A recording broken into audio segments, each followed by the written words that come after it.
ఇదేనా ఇదేనా ఏ ఊరే ఏ ఊరు మీ ఇద్దరిది నేను ఎక్కడ చూసినట్టు కడుతుంది పోచంపల్లి అటు సైడ్ మిమ్మల్ని తిరుగుతూనే ఉంటారా ఇప్పుడు కేసీఆర్ ని 10 ఏళ్ళు మనం చూసినాం కదా గిట్రా సర్వేనే చేస్తున్నా ఏం సర్వే ఇది 10 ఏళ్ళు కేసీఆర్ ను చూసినాం కదా ఏం సర్వే పొలిటికల్ సర్వే కేసీఆర్ ని 10 ఏళ్ళు చూసినాం కదా అవును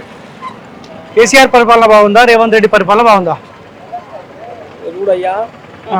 చిన్నగున్న నాడు మా అయ్య 5 రూపాయల కూలి చేసి బతికిచ్చిండు ఇవాళ 500 కూలి చేసినా సరిపోతలేవు ఆయన కేసీఆర్ చేసినాడు కేసీఆర్ దేవుడు దొర మంచోడమ్మ అదమ్మ ఇదమ్మ అని పొగిడిరు ఇవాళ ఈ దొర వచ్చి ఈయన కూడా పొగిరించుకుంటుండు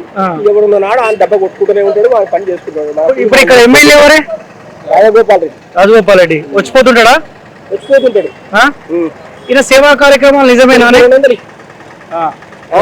మందా పైసలు మా మందు కాదు సేవా కార్యక్రమాలు నిజమేనా సేవ చేస్తాడు పాపం బాగానే పైసలు ఉన్నా కానీ దాన గుణం కూడా అందరికి ఉండదుగా కొద్దిగా ఉందిలే ఆయన అంటే సొంత పైసలు కూడా ఖర్చు పెడతాడంట నిజమేనా అవతల యోచన పెడతా అనేది ఏం లేదు పాపం ఆయన జర ఇక ఉన్నోడు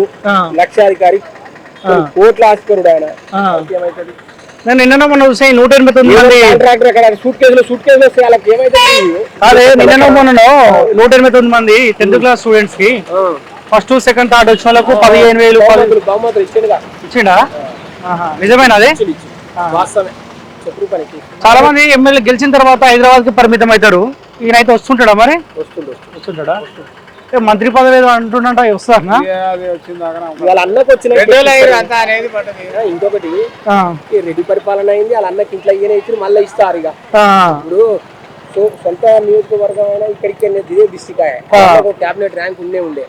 మినిస్టర్ మళ్ళా సొంత తమ్ముడు కూడా ఇస్తారు మళ్ళీ సొంత మస్తు కూడా గట్ట అయితే వాళ్ళు ఉన్నారు బీసీ వాళ్ళు ఉన్నారు ఎస్సీ వాళ్ళు ఉన్నారు లేడీలు ఉన్నారు వాళ్ళందరికీ ఇవ్వకుండా ఇచ్చినోనికే మళ్ళా ఇస్తే అది ఏమన్నా పద్ధతి ఉంటుంది సరే